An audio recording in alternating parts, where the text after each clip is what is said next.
"I am my father's lawyer," said the girl in prison, and something shocking happens. Michael Thompson felt his heart race when he saw the small figure on the other side of the glass. His daughter Emily, just 8 years old, stood there in the visiting room of Oakland State Prison, wearing an oversized black suit and carrying a worn-out brown briefcase. The guard beside her looked confused, flipping through some papers the girl had handed him. Emily held a serious posture, her curly hair pulled into a bun that tried to look professional, though a few stray strands escaped around her forehead. She held a phone on her side of the glass, waiting for her father to pick up on his. "Daddy, I'm your new lawyer," she said in the firmest voice she could muster, though Michael could hear the nervousness beneath her determination. "Emily, what are you doing here?" Michael whispered into the phone, glancing around desperately. "Where's your grandma? How did you even get here?" "Grandma Dorothy thinks I'm at school," the girl replied, opening the old briefcase. "But I took 3 buses to get here. Look, I brought all the proof of your innocence." Michael watched in horror as Emily pulled out colorful drawings on printer paper, school notebooks filled with childish handwriting, and what looked like printed internet documents. She had taped some pages together and scribbled words in blue ink that she clearly didn't fully understand. "Sweetheart, you can't be here." Michael tried to stay calm, but his hands shook. "This is too dangerous." "How did you trick the guard?" "I told him I was your lawyer and showed him my documents," Emily said proudly, pointing to a paper she had made on the school computer. "I watched a lot of TV shows about lawyers and learned all the important words." The guard stepped closer to the booth, still holding the fake papers Emily had given him. He was a middle-aged man named Frank, who had worked there for 15 years and had never seen anything like this. "Mr. Thompson, your lawyer here brought some very unusual paperwork," Frank said, trying not to smile. "She says she's here to discuss your case." "Please, Mr. Frank, she's just a child," Michael pleaded. "She can't be here. My mother must be out of her mind looking for her." Emily banged on the glass. "Daddy, I studied hard. I know you didn't do anything wrong. It was Mr. Richard from the company who messed with the money, not you." Michael froze. His 8-year-old daughter had uncovered something even his former lawyer couldn't prove. Richard Baker was his old boss at the construction company where he'd worked as an accountant. When the company was investigated for financial irregularities, Richard had manipulated the records to pin the blame on Michael. "How do you know that, sweetheart?" Michael asked, now fully focused on what his daughter was saying. "I heard Grandma talking on the phone with Aunt Susan," Emily explained, rummaging through her briefcase again. "Then I went to Mr. Richard's office, pretending to sell candy for school. The secretary there, Mrs. Karen, she's really nice. She told me lots of things." "Emily, you can't keep doing stuff like this," Michael said, torn between panic and awe at his daughter's bravery. "It's too dangerous." "But Daddy, I recorded the conversations." Emily pulled an old cell phone from her briefcase. "Aunt Susan gave me this old phone and I learned how to record. Listen to this." Dear listener, if you're enjoying the story, don't forget to like and especially subscribe to the channel. It really helps us out as we're just starting. Now back to the story. The girl tried to show the phone through the glass, but Frank intervened. "Miss, you can't pass anything through here," said the guard, but his voice was gentler now. He had a granddaughter around Emily's age and was moved by the situation. "Then listen on your side." Emily pressed the phone against the glass and hit play. The recording was slightly muffled, but Richard Baker's voice could be heard clearly admitting to someone that he had forged Michael's signature on several financial documents. He laughed as he recounted how easy it had been to pin the blame on the naive accountant. Michael couldn't believe what he was hearing. His 8-year-old daughter had obtained the proof that could free him, but at the same time he was terrified of the risks she was taking. "Emily, my love, you did something very brave, but also very dangerous," Michael said, choosing his words carefully. "These people could hurt you if they find out what you've done." "I'm not scared, Daddy," Emily replied, her voice trembling for the first time. "I just want you to come home. Grandma cries every night when she thinks I'm asleep." Michael's heart broke. He knew his imprisonment was destroying the family. Mrs. Dorothy, his mother, was 72 and had taken care of Emily since he'd been locked up 4 months ago. Her pension barely covered their expenses, and things were getting harder by the day. What else did you find out, sweetheart? Michael asked, realizing he should hear everything Emily had to say. Mrs. Karen showed me some papers, Emily said, shuffling through her folder. She said Mr. Richard forced her to do wrong things with the documents. She's scared of him, but she wants to help because she knows you're a good person. Karen Wilson? Michael remembered the quiet secretary who'd worked at the company for years. She was always honest. I can't imagine how hard it must be for her to be dragged into this. She cried when I told her you were in prison, Emily continued, and she said she has proof at home, but she's afraid to turn it in because Mr. Richard threatened her. Frank had been listening and stepped closer again. Mr. Thompson, I can't let your daughter stay much longer, he said. But this story has caught my attention. Have you told your lawyer about this? My lawyer dropped the case last week, Michael replied bitterly. I can't afford to pay her, and she said there was no way to prove my innocence. But now, I'm your lawyer, Emily exclaimed, and I'll prove you didn't do anything. Frank couldn't help but smile. In 15 years working at the prison, he'd never seen anything as touching as this 8-year-old girl trying to save her father. Miss, you know you can't be a lawyer yet, right? Frank said gently. You've got a lot of studying to do. I study every day. Emily opened one of her notebooks. Look, I wrote down all these important words. Habeas corpus appeal, procedural nullity, denial of defense. Michael stared at the pages filled with legal terms written in the careful handwriting of an 8-year-old. She'd copied definitions from the internet and even tried to explain in her own words what each one meant. Where did you learn all this? Michael asked, amazed. From TV and the school computer, Emily replied. And Mr. George, the newspaper seller near school, told me he was arrested when he was young, even though he didn't do anything. He taught me some things, too. The situation was growing more surreal by the minute, but Michael began to see that his daughter had gathered valuable information. The problem was how to use it legally to help his case. My daughter, these recordings you made, they might not hold up in court, Michael explained gently. They need to be done a certain way for the judge to accept them. Then how do we do it? Asked Emily, and for the first time she seemed discouraged. First, you need to go home before your grandma gets worried, Michael said firmly. Then, we'll find a way to do things the right way. But I don't want to leave you here. Emily pressed her hand against the glass. I miss you every day. Michael placed his hand on the other side of the glass, trying to touch his daughter's small fingers through the cold surface. He held back tears so he wouldn't upset her further. I miss you too, sweetheart, he said, but you've helped me so much today. Now I know there's a way to prove I didn't do anything wrong. Frank approached again, this time with a more serious expression. Young lady, I need to call your grandma to come pick you up, he said. You can't take the buses back alone. Please don't tell her yet, Emily pleaded. She'll be really mad at me. She'll be worried, not mad, Michael assured her. Grandma Dorothy loves you so much and just wants you to be safe. While Frank made the call, Emily kept showing her father everything she had gathered. Along with drawings and notes, she had printed several news articles about similar cases where innocent people were freed. There was also a list of lawyers who helped people without money, which she'd found online. Daddy, there's something I wanted to ask you, Emily said suddenly, more serious.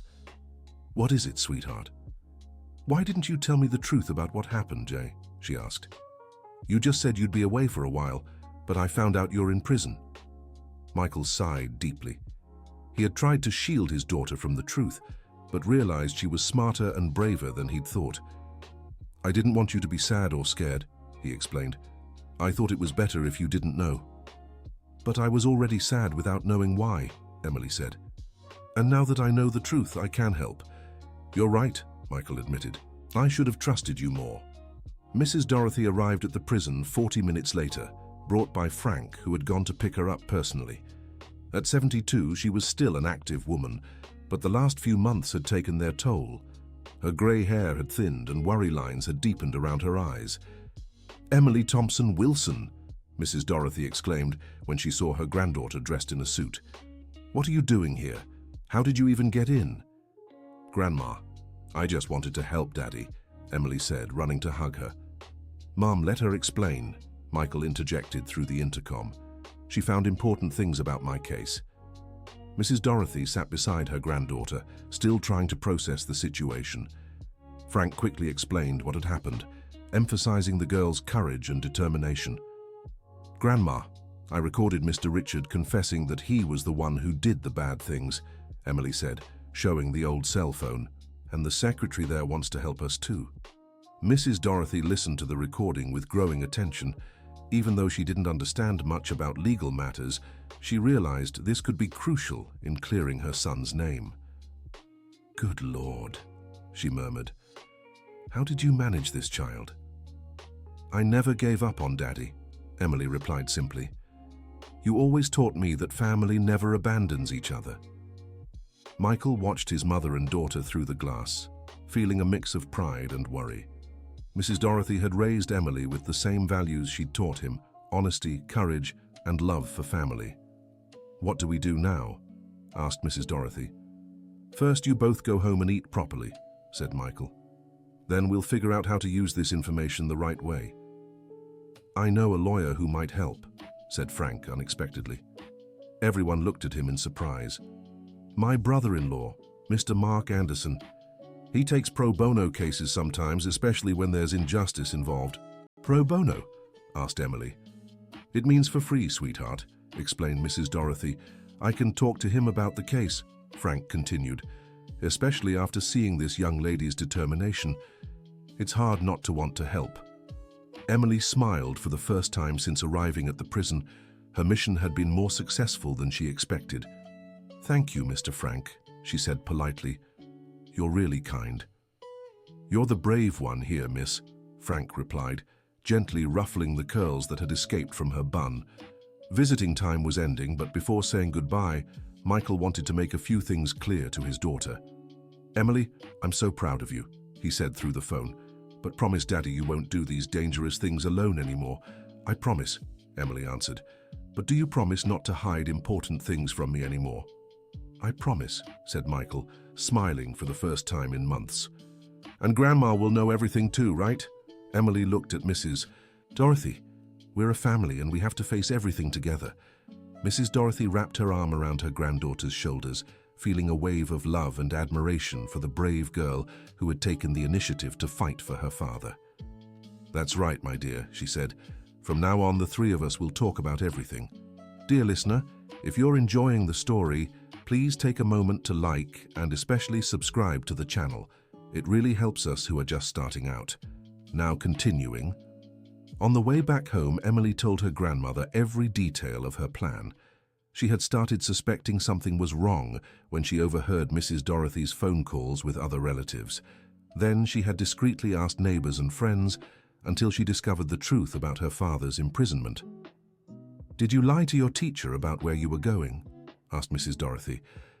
"I said I had a doctor's appointment," admitted Emily, looking down. "I know lying was wrong, but I didn't know what else to do." "And how did you get money for the buses?" Mrs. Dorothy continued.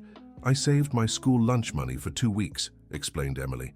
"And I asked the lady at the corner store near school to exchange coins for bills." Mrs. Dorothy shook her head, impressed by her granddaughter's planning. Emily had thought of every detail, from borrowing the suit from a schoolmate's mother to creating the fake documents on the library computer. "And the suit, how did you get it?" asked Mrs. Dorothy. "I told Mrs. Rose it was for a school presentation," Emily replied. She was actually happy to lend it because she said her son didn't wear it anymore. When they arrived home, a small 2-bedroom apartment in the Parkview Heights neighborhood of Oakland, Mrs. Dorothy made Emily a hearty snack. The girl was clearly tired from her adventure, but her eyes still shone with hope that she'd found a way to help her father. "Grandma, do you think Mr. Mark will want to help us?" Emily asked while eating a cheese sandwich. "I hope so, sweetheart," Mrs. Dorothy replied. "But even if he can't, we'll find another way." "You're not mad at me?" Emily asked worriedly. Mrs. Dorothy sat beside her granddaughter and hugged her tenderly. "I'm worried because you put yourself in danger," she said. "But I'm not angry. In fact, I'm very proud of your courage. You remind me so much of your father when he was little." "Really?" Emily's eyes lit up. "Really," confirmed Mrs. Dorothy. "He was just as stubborn and brave when he thought he was right. And he almost always was." That night, after Emily went to sleep, Mrs. Dorothy stayed in the kitchen, listening again to the recordings her granddaughter had made. She didn't understand much about the law, but she could recognize the voice of someone confessing to wrongdoing. Richard Baker's recording was clear. He had forged documents and pinned the blame on Michael. Mrs. Dorothy thought about her son-in-law, whom she had lost when Emily was just 2. Breast cancer had taken her daughter Jennifer far too soon, leaving Michael alone to raise Emily. He had devoted himself completely to his daughter, working as an accountant to make sure she had everything she needed. Michael's imprisonment had turned the family's life upside down. Mrs. Dorothy had taken over Emily's care without hesitation, but her retirement income of 2 minimum wages barely covered basic expenses. They had to move to a smaller apartment and cut back on many things. Worse than the financial struggles was seeing Emily's suffering. The girl had become quieter and more withdrawn, and Mrs. Dorothy now realized she had been secretly planning a way to help her father. The courage of her 8-year-old granddaughter had surprised everyone, but it also showed just how desperate the family was.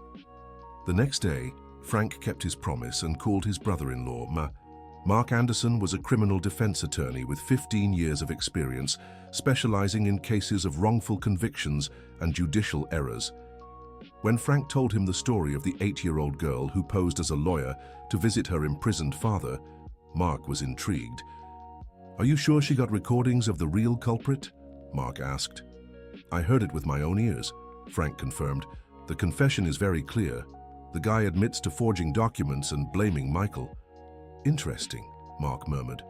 "The problem is that recordings made without consent have legal limitations, but they could serve as a starting point for further investigation." "Could you at least talk to the family?" Frank insisted. "This girl really moved me. She truly believes she can save her father." Mark agreed to meet with Mrs. Dorothy and Emily later that afternoon. He had a small office in downtown Oakland, but saw clients at home when necessary. The story had piqued both his professional curiosity and his personal compassion. When Mrs. Dorothy and Emily arrived at Mr. Mark's office, the girl was once again wearing the borrowed suit. She had insisted she needed to present herself as a serious lawyer, even though she knew she couldn't fool anyone about her age anymore. "So you're the famous child lawyer who's causing a stir at the prison," Mark said with a kind smile as he greeted Emily. "I'm still learning," Emily replied seriously, "but I know my dad didn't do anything wrong." Mark was impressed by the girl's demeanor. Though clearly a child, she carried a seriousness and determination he rarely saw in adults. "Tell me everything you've found," Mark asked, picking up a notepad. Emily opened her executive folder and began arranging the documents on the lawyer's desk.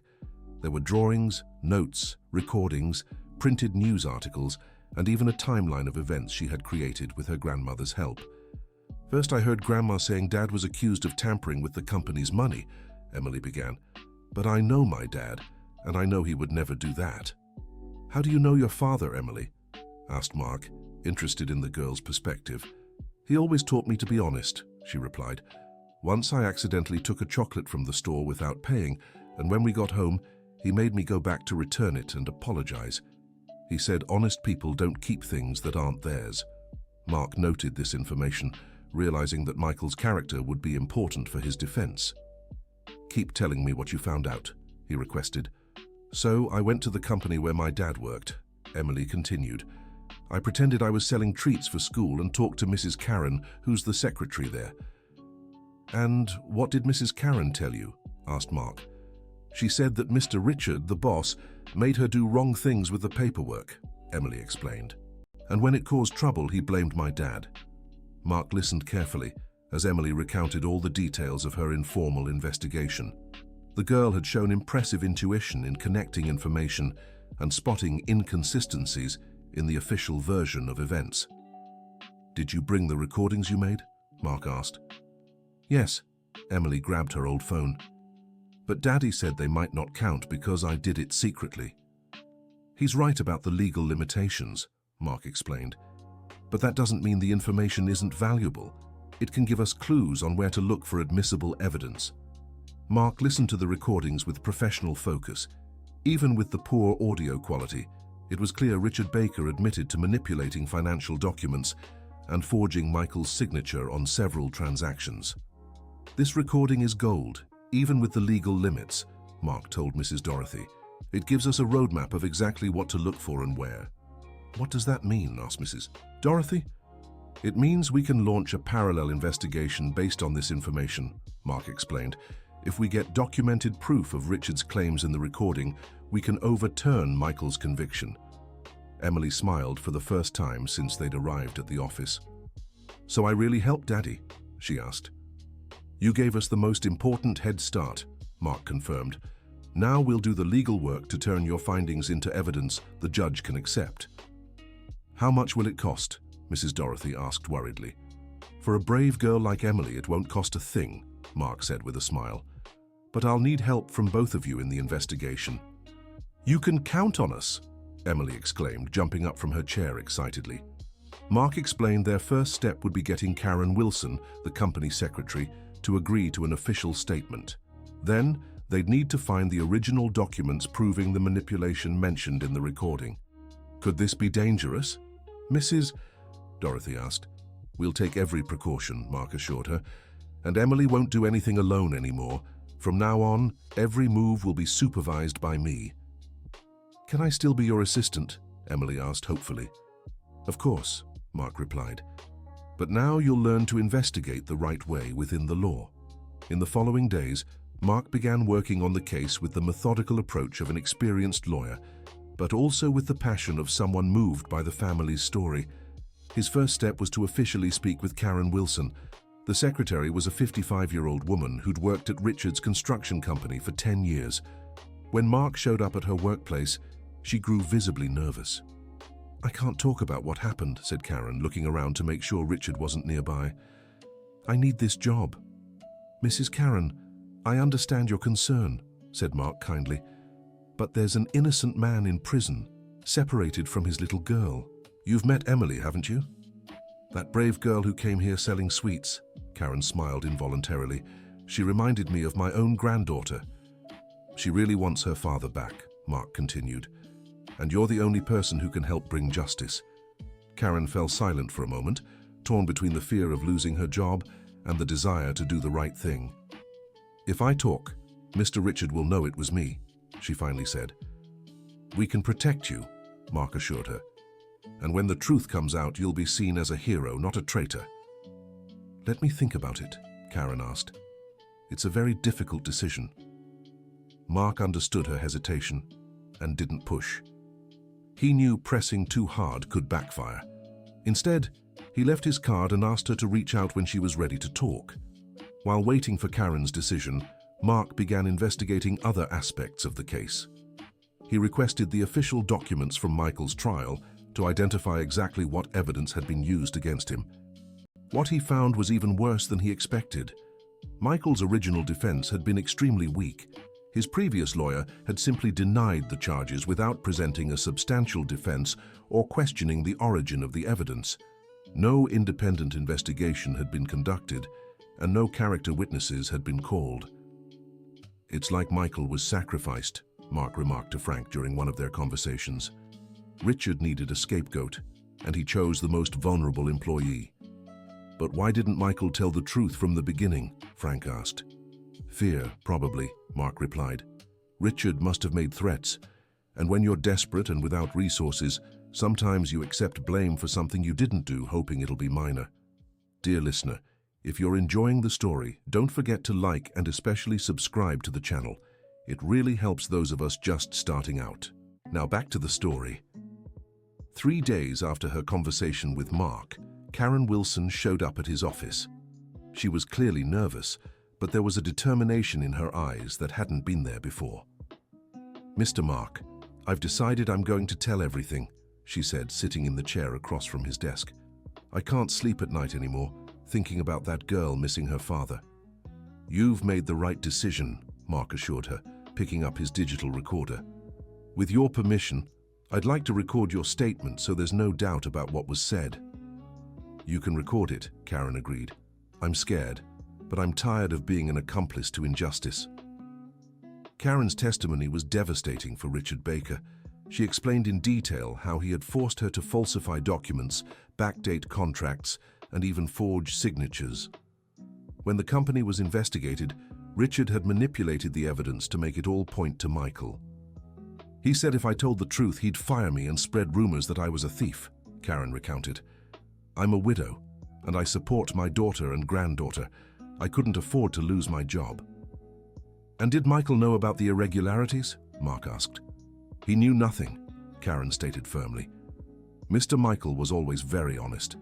He questioned some odd things in the documents, but Mr. Richard always gave an excuse and he accepted it. Do you have any physical proof of what you're telling me? Mark asked.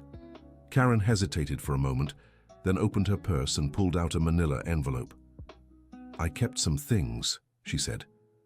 Copies of documents, printed emails, some notes. I was afraid that one day Mr. Richard might try to blame me too. Mark examined the contents of the envelope with growing excitement. There were documents that clearly showed date manipulation, emails where Richard gave specific instructions to falsify information, and even some handwritten notes in Richard's handwriting planning how to shift the blame to Michael. This is pure gold, Mark told Karen. With this evidence and your testimony, we can not only clear Michael's name, but also prosecute Richard for the crimes he actually committed. What will happen to me? Karen asked, worried. You'll be treated as a cooperating witness, Mark explained.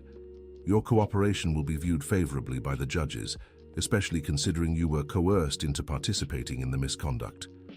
That same night, Mark went to Mrs. Dorothy and Emily's house to deliver the good news. When he told them about Karen's testimony and the evidence she had provided, Emily jumped from her chair with joy. I knew Mrs. Karen was a good person, she exclaimed. When I talked to her at the company, she was really sad to hear Dad was in prison. You have a great instinct for people, Emily, said Mark. Karen told me it was your visit that made her reflect on the situation. And now? What's going to happen? Asked Mrs. Dorothy. Now I'll file a motion to review the sentence, Mark explained. With the new evidence, I'm sure we can secure Michael's release and even prosecute Richard for the real crimes. How long will it take? Emily asked eagerly. A few weeks, maybe a month, Mark replied. The judicial system is slow, but with such clear evidence, it shouldn't take too long. Can I visit Dad and tell him the news? Emily asked. Of course you can, said Mark. And this time you'll go as his daughter, not as his lawyer.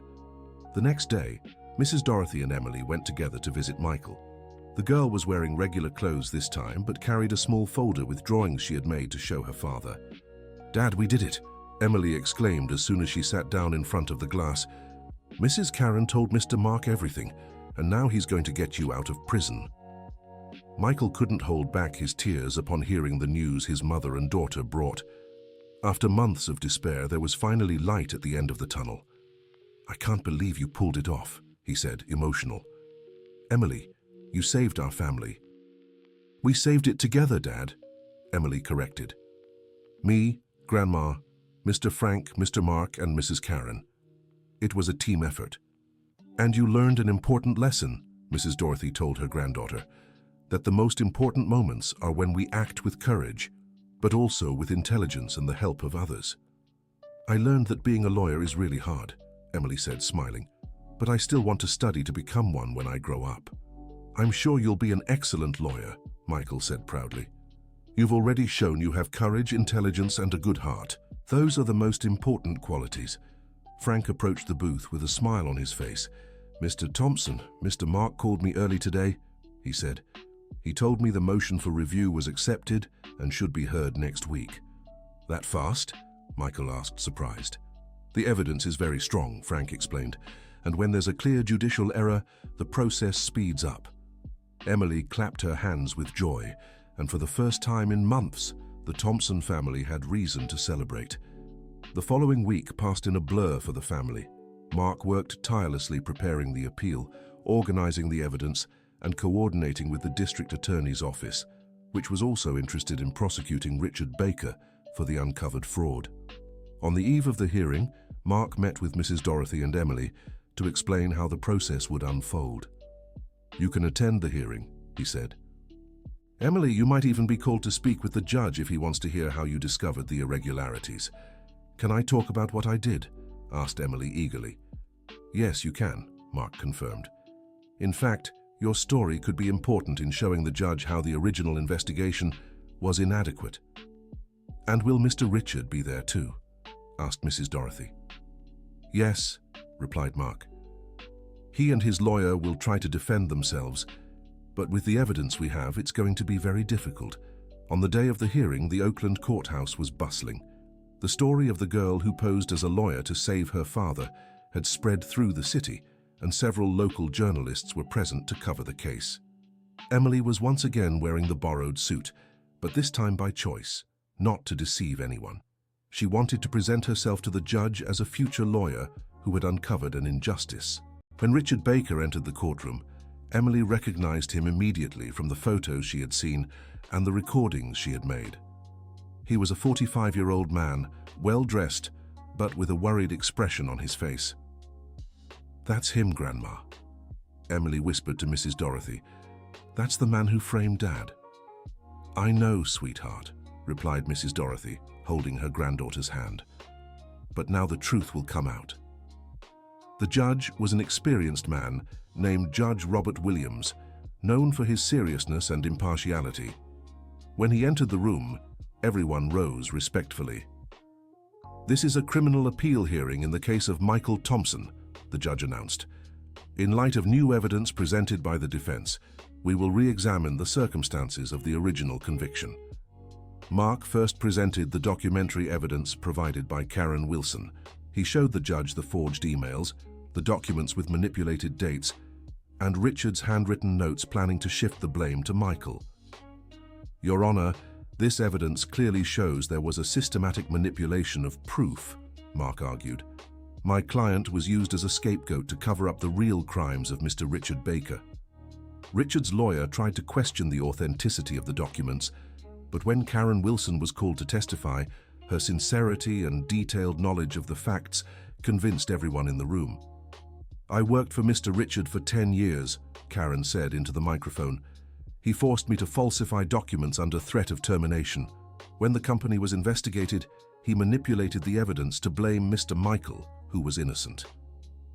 And why did you decide to speak up now? The judge asked.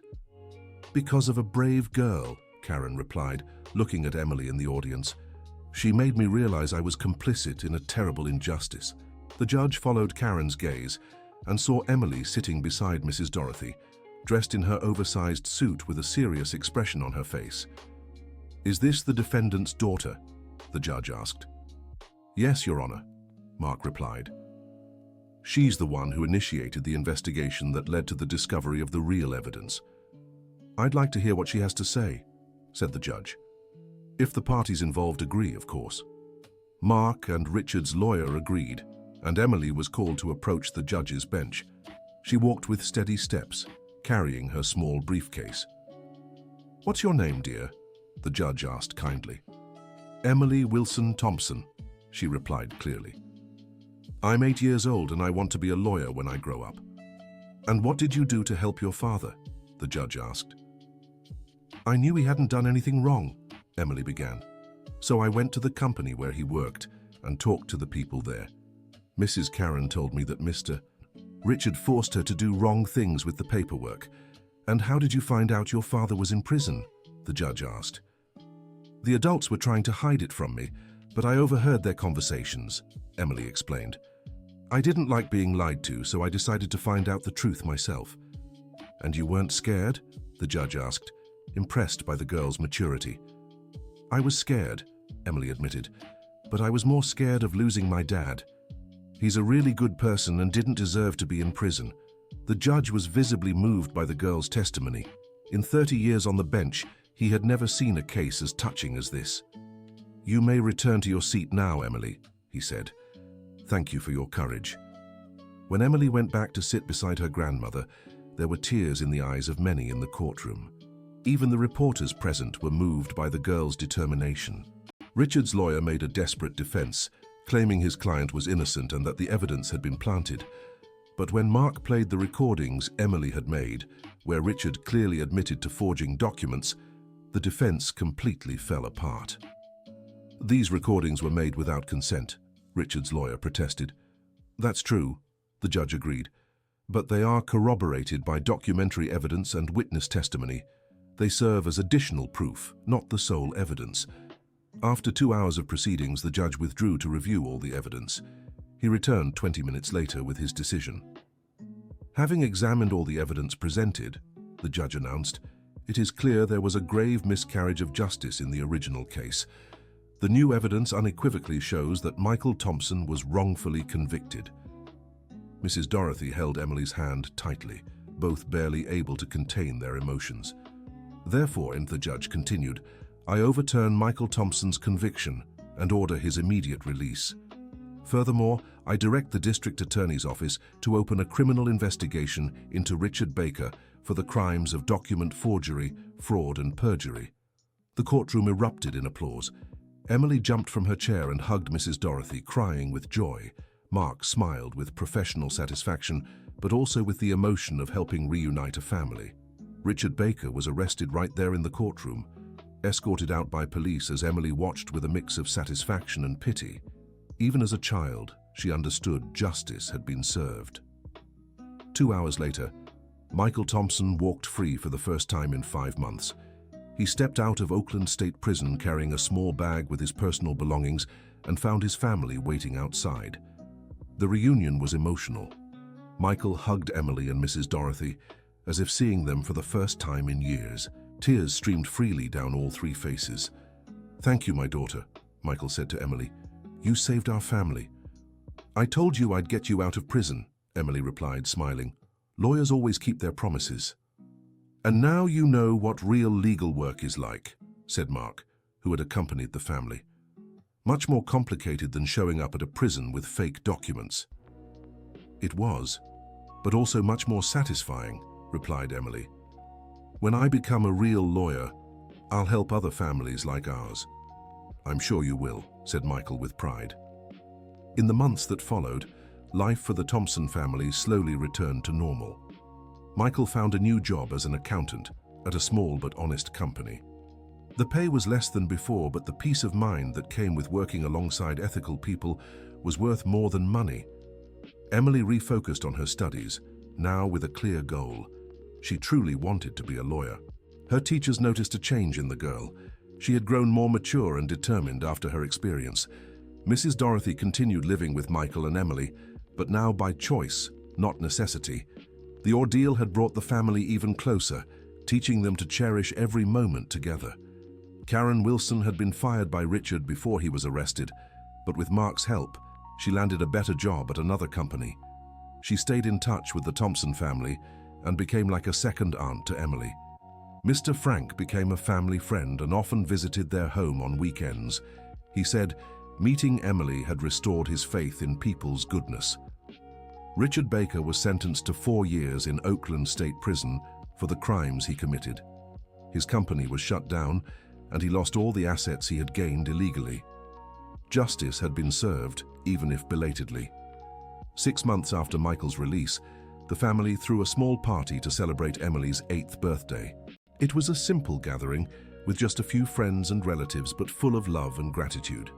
Dad, can I make a speech? Emily asked during the party. Of course, sweetheart, Michael replied, curious. Emily stood up and walked to the center of the room where everyone could see her. I want to thank all the people who helped me save my dad, she began. Grandma Dorothy, who always believed in me, Mr. Frank, who was really kind in prison, Mr. Mark, who taught me how to be a real lawyer, and Mrs. Karen, who had the courage to tell the truth. Everyone clapped, moved by the girl's maturity. But I learned something very important, Emily continued. That one person alone can't do big things. You need a team, people who believe in the same cause. Well said, sweetheart, Michael said proudly. And I promise that when I become a real lawyer, I'll help other families like ours, Emily concluded, because every child deserves to have their dad at home. The party went on late into the night, filled with conversation, laughter, and plans for the future. For the first time in months, the Thompson family could make plans without fearing tomorrow. Years later, when Emily graduated from the University of California, Berkeley, with a law degree, she kept her promise. She specialized in criminal defense and children's rights, always remembering the lesson she learned at 8 years old. that justice is worth fighting for, even when it seems impossible. Michael attended his daughter's graduation with the same pride he felt the day she saved him from prison. Mrs. Dorothy, now 80 years old, cried with emotion, seeing her granddaughter fulfill the dream born from a moment of despair and courage. During her graduation speech, Emily shared her story with her classmates. She spoke about the 8-year-old girl who once dressed up as a lawyer and discovered that sometimes justice needs brave people to fight for it. Law isn't just a profession, she told the graduates. It's a mission to protect the innocent and make sure the truth always prevails. And that mission can start at any age with anyone brave enough to do what's right. Emily's story became known across the United States, inspiring other children to believe they could make a difference in the world. She received invitations to speak at schools, always accompanied by Mrs. Dorothy, who loved sharing details of her granddaughter's adventure.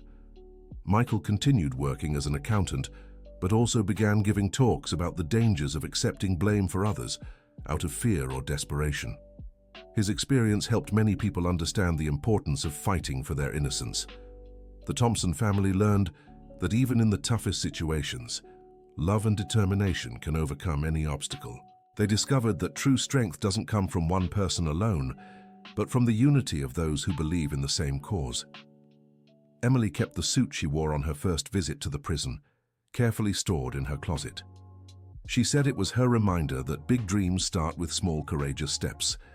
When she opened her own law office at 28, she hung a family photo from the day of Michael's release on the wall. It was her source of inspiration during tough times, reminding her why she had chosen that profession. Emily's office specialized in cases of injustice, particularly those involving low-income families who lacked resources for proper legal defense. She never forgot where she came from and always kept her door open for those in need. Mrs. Dorothy lived long enough to see her granddaughter become one of the most respected attorneys in San Francisco. She passed away at 85, surrounded by the love of the family she had helped keep together during the hardest times. Michael retired at 60, proud to have raised a daughter who turned a traumatic experience into a force for good. He spent his later years assisting Emily with special cases and sharing his story with anyone who would listen. Emily Thompson's story became a symbol of hope for many American families. She proved that age is no barrier to courage and that sometimes the simplest solutions are the most powerful. The end of the story. What a touching story, isn't it? A little girl of just 8 years old who had the courage to stand up to the system to save her innocent father. And you, what did you think of this journey of love, courage, and justice? Can you imagine the determination it took for a child to take such action? Share your thoughts in the comments about little Emily's bravery, and let us know if you've heard a similar story. Don't forget to like and subscribe to the channel so you won't miss other heartwarming stories like this one.